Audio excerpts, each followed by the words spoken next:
Ang waybill. Ang waybill ay ang katunayan ng transaksyon ng customer sa Capex.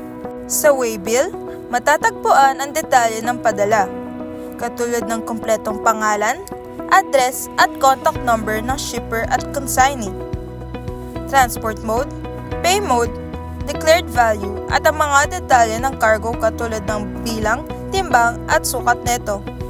Ito ay dokumentong binibigay sa customer bilang patunay ng kanyang ownership sa cargo na ipinadala. Sa kanang bahagi, sa ibaba ng waybill ay makikita ang waybill number na meron 3 letters at 6 to 7 numbers. Ang unang 3 letra ay nangangahulugan ng origin ng shipment. Ang waybill number ay maaaring gamitin upang matrack ang status ng iyong shipment gamit ang Capex mobile app o ang tracking page sa website. Ilagay lamang ang iyong waybill number upang malaman ang status ng iyong padala. Isang mahalagang paalala lamang, buddy, na huwag i-post publicly ang larawan ng iyong waybill o maging ang waybill number para sa iyong data privacy.